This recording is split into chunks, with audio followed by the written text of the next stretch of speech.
Hello বন্ধুরা, আশা করি আপনারা সকলেই খুব ভালো আছেন। সকলকে অনেক ধন্যবাদ। এখন আপনাদের মনে একটা কোশ্চেন আসবে যে হঠাৎ করে আমি কেন ধন্যবাদ দিলাম।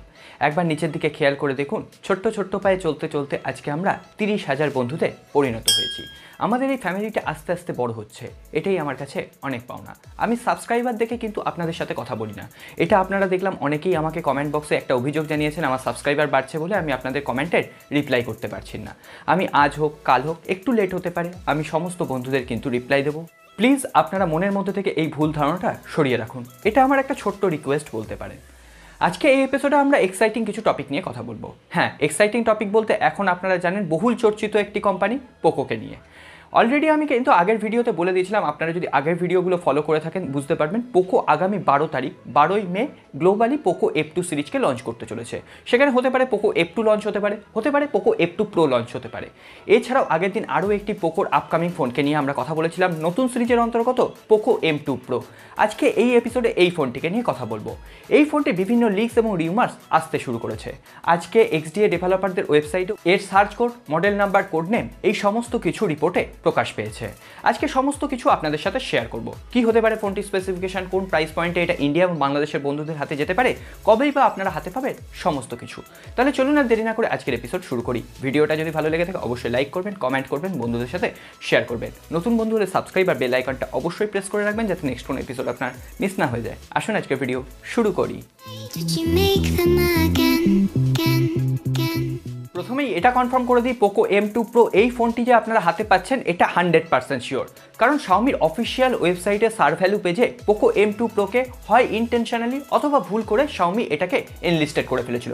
তারপরে কিছুক্ষণের মধ্যেই এটাকে যদিও তারা সরিয়ে নেয়, তো তার মধ্য থেকেই আমরা পোকো M2 Pro এই ফোনটি সম্পর্কে জানতে পারছি।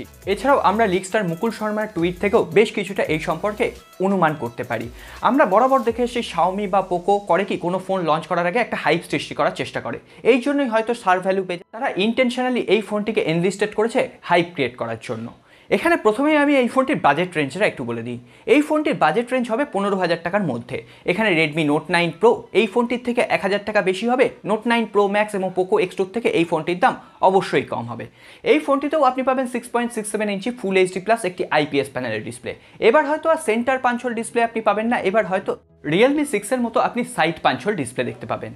এখানে এই প্রাইস রেঞ্জে এখনও পর্যন্ত Realme 6 কিন্তু সর্বসেরা। হ্যাঁ, এই প্রাইস রেঞ্জে রয়েছে Redmi Note 9 Pro, কিন্তু আপনারাই ঠিক করুন যে আপনাদের কোনটা পছন্দের, Realme 6 নাকি Redmi Note 9 Pro। আপনি যদি আমাকে পার্সোনালি পছন্দ করতে বলেন তাহলে কিন্তু আমি Realme 6কে বেছে নেব, কারণ এর 30 ওয়াটের ফাস্ট চার্জার। এখানে জানি আমি পলিকার্বনেট বডি রয়েছে, এখানে আমি জানি মিডিয়াটেকের Helio G90T প্রসেসর রয়েছে।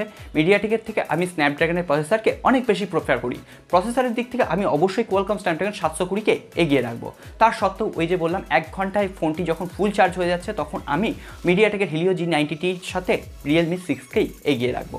তো সেক্ষেত্রে আমার Redmi Note 9 একটু পরের চয়েস হচ্ছে। আপনাদের কি মত, Redmi Note 9 নাকি Realme 6?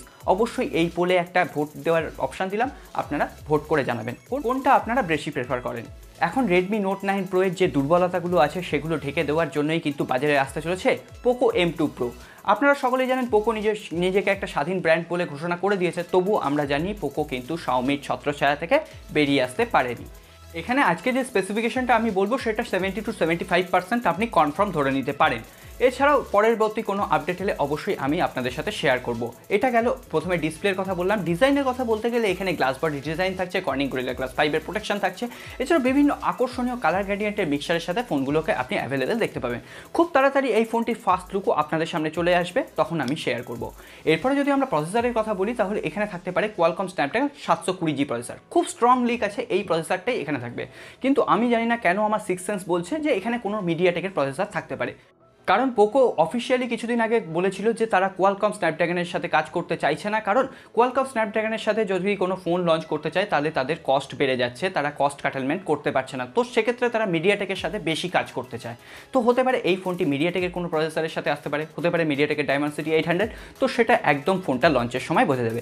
এছাড়াও আপনারা এই ফোনটিতে as usual quad camera set up পাবেন। 64 মেগাপিক্সেলের প্রাইমারি ক্যামেরা, 8 মেগাপিক্সেলের ওয়াইড অ্যাপারচার লেন্স, 5 মেগাপিক্সেলের একটি ম্যাক্রো ক্যামেরা এবং 2 মেগাপিক্সেলের একটি ডেপথ মোড ক্রিয়েট করার জন্য। এটা ওই Redmi Note 9 Pro Max এর ক্যামেরা সেটআপটাই। এছাড়াও আপনি যদি সেলফি তুলতে ভালোবাসেন আপনার জন্য থাকবে 20 মেগাপিক্সেলের একটি সেলফি ক্যামেরা।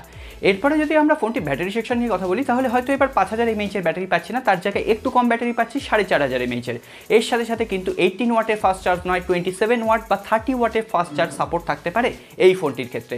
কারণ Redmi Note 9 Pro অনেক দিক থেকে এগিয়ে ছিল, কিন্তু ওই যে ফাস্ট চার্জিংয়ের ব্যাপারে কিন্তু অনেকটা পিছিয়ে ছিল। 18 ওয়াটের ফাস্ট চার্জার দিয়ে 5000 mAh ব্যাটারি 2 থেকে আড়াই ঘন্টা টাইম লেগে যাচ্ছে। তো এতক্ষণ কিন্তু আমাদের হাতে টাইম নেই, হয়তো এই দুর্বলতাটাকেই ঢেকে দিতে পারে Poco M2 Pro। এরপরে এই ফোনটিতে আপনি ফ্ল্যাশ প্রুফ ডিজাইন পাবেন, ট্রিপল কার্ড স্লট পাবেন যেখানে দুটো সিম এবং একটি microSD card at a time use করতে পারবেন। Out of the box Android 10 এর সাপোর্ট থাকছে, MIUI এর ওপর পোকো লঞ্চার কাজ করবে। এর সাথে সাথে ফোনটিতে আপনি ফ্ল্যাশ প্রুফ ডিজাইন পাবেন, UFS 2.1 স্টোরেজ টাইপের সাথে সাথে DDR4X র্যাম পাবেন। সুতরাং পারফরমেন্স তো খুবই সুন্দর হবে। এখানে কোয়ালকম স্ন্যাপড্রাগনেরই প্রসেসর আসুক বা মিডিয়াটেকের প্রসেসরই আসুক, তো পারফরমেন্স ওই প্রাইস পয়েন্টে একদম স্মুথ হবে। XDA অফিসিয়াল ওয়েবসাইটে যে কোড নেমটা এখানে দেওয়া হয়েছে সেটার কোড নেম হচ্ছে গ্রাম, GRAM। এছাড়াও এর যে মডেল নাম্বারটা দেওয়া হয়েছে তার সাথে Redmi Note 9 Pro এর মডেল নাম্বার অনেকটা মিলে যাচ্ছে। সুতরাং মনে হচ্ছে Redmi Note 9 Pro এর থেকে কিছুটা আপগ্রেড হবে, Redmi Note 9 Pro Max এর থেকে কিছুটা ডাউনগ্রেড করে মার্কেটে আসবে Poco M2 Pro। এখন দেখা যাক এক্স্যাক্ট কোন প্রাইস পয়েন্টে এই ফোনটি ইন্ডিয়া এবং বাংলাদেশের বন্ধুদের হাতে যায়। এখন অনেকেই বলছেন আগামী 12 তারিখ অর্থাৎ Poco F2 সিরিজের সাথে Poco M2 Pro এই ফোনটি নাকি লঞ্চ হতে পারে। ওসব গুজবে কান দেবেন না, ওই ফোনটি কিন্তু আসতে এখনও অনেক দেরি। এখনও মোটামুটি 1 থেকে 1.5 মাস আপনি এই ফোনটিকে নিয়ে রিউমার্স ছড়াবেন, তারপরে পোকো কোনো ফোন লঞ্চ করবে। আমাদের এটা পূর্ব অভিজ্ঞতা, আমাদের পোকোকে নিয়ে এটা গা সওয়া হয়ে গেছে। সুতরাং এখনই আশা করবেন না, 1 থেকে 1.5 মাস আপনাকে ওয়েট করতে হতে পারে। এরপরে যদি আরও আমাদের পরিস্থিতি খারাপ হয় তাহলে তো আরও টাইম লাগতেই পারে। তো আশা করি এরপরে কোনো ইনফরমেশন এলে সবার আগে আপনাদের সাথে শেয়ার করতে পারবো। দেখেছেন এখনও লাইক করেননি, লাইকটা করে দিন, আর বেল আইকনটা সাবস্ক্রাইব বাটনটা অবশ্যই প্রেস করে দিন যাতে নেক্সট কোনো এক্সাইটিং এপিসোড আপনার মিস না হয়ে যায়। খুব সাবধানে থাকবেন, ভালো থাকবেন, দেখা হবে আগামী পর্বে।